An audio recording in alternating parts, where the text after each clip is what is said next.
Asalaamu calaykum. Halkan waa Ogaal HD. Saaxiibayaal maanta waxaan idin wada dhacda ka dhacday dalka Hindiya, gaar ahaan gobolka Tamil Nadu ee dhacda koonfurta waddankaas Hindiya. Aan hore u galno ku soo dhawaada mawduucayna maanta.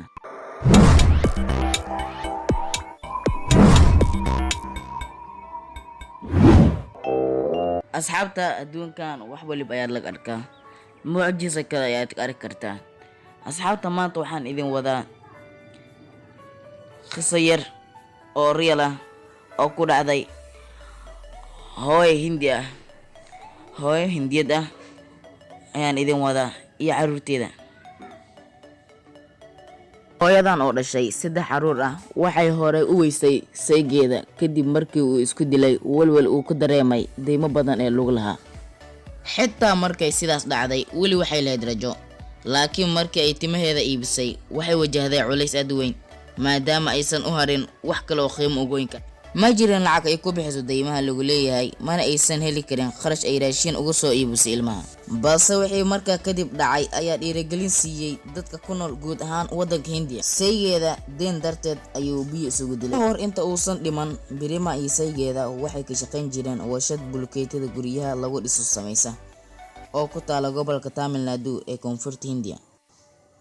Waxay halkaas ka soo saarin jireen quutul yawmkooda kaliya, laakiin waxay rajeynayeen inay wax intaas ka badan heli doonaan. Saygeeda wuxuu lacag deen ah u qaatay inuu samaysto warshad u gaar ah, laakiin qorshihiisa wuu guuldareystay. Markii uu walwalka ka batay ayuu isdilay sanadii la soo dhaafay, asagoo biyo isku qarxiyay. Culayskii oo dhan wuxuu ku soo haray Birima kaligeed. Waxa laga rabayna ma ahayn kaliya lacagta ay caruurteeda uga iibin lahayd cunto iyo kirada guriga, balse waxa kale laga sugayay ayaa waxay ahayd inay bixiso deyntii lagu yeeshay ee ku gashay ganacsigooda hongoobay. Muddo gaaban kadib ayaa waxa u suurta gashay inay labadeeda caruur ay u kaxayso goobta shaqada si ay ula shaqeeyaan. Birima oo xaaladeeda u sharxday BBC-da ayaa waxay tiri, marka aan shaqada aadi jiray waxaan soo heli jiray 200 rupees oo u dhiganta $2.80 doolarka Mareykanka maalintiiba, taasoo ku filan biilka reerka. Laakiin markii dambe way xanuunsatay, taasoo ka dhigan inaysan lacag saas u sii badan shaqaysan karin maadaama ay xanuunsan tahay. Waxay tiri, ma awoodin inaan qaado bulkeetiyo culus, inta badan guriga ayaan iska joogi jiray anigoo qandhaysan. Waxay xanuunsanayd 3 bilood, waxaana la gaaray xilli ay ku bateen deymaha, dadkii deynta ku lahaana uu dulqaadkii ka dhammaaday. Wiilkayga 7 jirka ah ayaa isku ka yimid, wuxuuna weydiistay cunto, ayay tiri iyadoo xanuunsan. Waxay maalmo la soo sabraba, maalin maalmaha ka mid ah ayaa wuxuu bilaabay inuu ooyo baahi darteed. Birima ma aysan lahayn hanti, dahab, waxyaabo qiimo leh ama xataa alaabta jikada si ay ugu bedelato lacag. Xitaa ma aanan haysan lacag gaarayso 10 rubi oo u dhiganta 14 senti doolarka Mareykanka. Kaliya waxaan haystay dhowr baaldi oo caag ah, ayay tiri Birima. Kadib waxay ogaatay inuu jiro wax kale oo harsan ay iibin karto. Intaa kadib sidaas oo ah waxaan soo xasuustay inuu jiray dukaan timaha iibsado, ayay tiri Birima, ayadoo markaas ku fikiraysay inay timaheeda iska iibiso. India waa mid ka mid ah dalalka ugu horeeya caalamka ee dibadda u suuq geeya timaha bini'aadamka, kuwaasoo dunida loogu iibgeeyo si ay dadka kale timahooda ugu badsadaan. Qaar ka mid ah dadka reer Hindiya waxay timahooda ugu deeqaan macbadka kadib markii ay isdareensiiyaan in dacooyinkooda la aqbalay. Birima waxay tuuladeeda yar uga heshay caruurteeda 3 saxan oo bariis karsan ah oo midkiiba la iibiyo 20 rupees. Waxayna cuntadaas u geysay 3deeda caruur. Laakiin xaaladda xun weli lagama bixin oo Birima waxay ogeyd in aysan wax kale u harin, maalmo kalena ay soo socdaan. Birima waxay aaday dukaan ay rajaynaysay inay ka hesho waxay isku disho, laakiin ninkii dukaanlaha ahaa markii uu arkay xaalad ay ku jirto wuxuu dareemay inay fal xun ku dhaqaaqi rabto, wuuna u diiday wax kasta oo ay rabtay inay ka iibsato. Birima waxay ku laabatay guriga iyadoo ka fikirayso wax kale oo isku dili karto.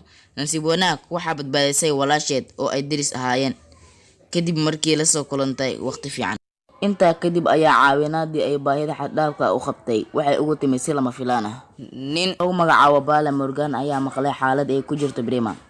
Waxa uu sheekeeyay qof saaxiib la ah asaga oo warshad bulkeedyada samaysa ku leh aagaas. Isla markiiba wuxuu soo xasuustay sidii qoyskiisa ugu dhibaatoon jireen xaalad noocan oo kale ah. Bala wuxuu yaqaanaa sida uu faqriga u dhibaateeyo dadka, waayo asagoo da'diisu ahayd 10 sano jir ayay qoyskiisa ku dhacday cunto la-aan. Hooyadiis waxay iibisay buugaagtoodii hore iyo warqado wargeyso la akhristay ah si ay cunto ugu soo iibiso qoyska. Kadibna walwal badan awgiis, Bella hooyadiis oo ku nooleed gobolka Uttar waxay go'aansatay inay isdisho iyada carruurteedana disho. Laakiin go'aankeeda ku saabsanaa dilka carruurta waxay bedeshay daqiiqadii ugu dambeysay. Qoyska ayaa isbitaal ula cararay hooyadii, waana la badbaadiyey. Bella wuxuu hadda ku jiraa nolol aad uga fog faqrigii uu kusoo koray. Kadib markii uu dhowr sano dadaalay, waxa u suurta gashay inuu faqriga ka baxo, wuxuuna sameeyey shirkad kombiyuutarada ku sameysa sawirada nashqadaha. Bella wuxuu helay fursad uu ku caawiyo qof xaaladuu soo maray oo kale ku jira. Bella wuxuu u sheegay Prima sida uu kusoo koray, wuxuuna ku dhiirigeliyey inaysan niyad jabin. Isaga iyo saaxiibkiisa Prabhu oo wada jira waxay xoogaa lacag ah siiyeen hooyadan. Intaa kadib, Bella wuxuu baraha bulshada ku qoray sheeko ku saabsan qoyska haweeneydan. Maalin gudaheed waxaan helay lacag dhan 120 rupees oo u dhiganta 1670 oo doolarka Mareykanka ah. Markii aanu sheegay Prima, aad bay ugu farxday arrintaas, waxayna ii sheegtay in kharashkaas ay ku bixin karto inta badan deymaha lagu lahaa, ayuu yiri Bella asagoo u waramaya BBC-da. Laakiin codsi ka yimid Prima awgiis ayaa loo joojiyey dhaqaale ururintii. Waxay sheegtay inay dib ugu laaban doonto shaqadeedii, ayna iska bixin doonto waxa haray ee lagu leeyahay deymaha, ayuu yiri Bella. Hadda waxay awoodaa inay bishii iska bixiso 700 rupees oo u dhiganta doolarka Mareykanka, $10 oo ah doolarka Mareykanka oo deynta lagu leeyahay ah. Sidoo kalena waxaa loo ballan qaaday in loo sameyn doono ganacsi caanaha ah. Prima si tartiib ah ayaa cagaheeda ugu istaagaysa mar kale, laakiin xaaladda dhaqaale ma aha mid iyada kaliya ku eg. Malaayiin qof oo reer Hindiya ah ayaa ku dhibaatooda sidii ay raashinkooda u heli lahaayeen, macnaha siday dabkooda u shidan lahaayeen. Sida laga soo xigtay Bankiga Adduunka, Hindiya waa waddanka labaad ee ku nool yihiin dadka ugu badan ee uu faqrigu saameeyey. In badan oo ka mid ah shucubta reer Hindiya ayaysan u suurtoobin inay helaan maalintii wax ka yar $2. Hadda waxaan ogaaday in go'aankaygii isdilitaanka uu ahaa mid khaldan, ayay tiri Prima. Waxaana kalsooni ku qabaa inaan iska bixin doono deymaha igu haray. Prima hadda waxay ku nooshahay nolol normal ah, wayna ka baxday faqrigii aad ku darnaa. Bella wuxuu u ballan qaaday inuu sii garab taagnaan doono. Asxaabta, qisadan gaaban oo ka dhacday dalka Hindiya gaar ahaan Tamil Nadu ayaan idin la jeclaaday inaan idin soo gudbiyo maanta. Haddii aad wax ka fahantay oo aad wax ka faa'iiday muuqaalka, like saar. Sidoo kale hadday tahay marka kugu horeysay aad soo booqanayso channelka, ku soo biir adigoo taabanaya calaamad subscribe-ka.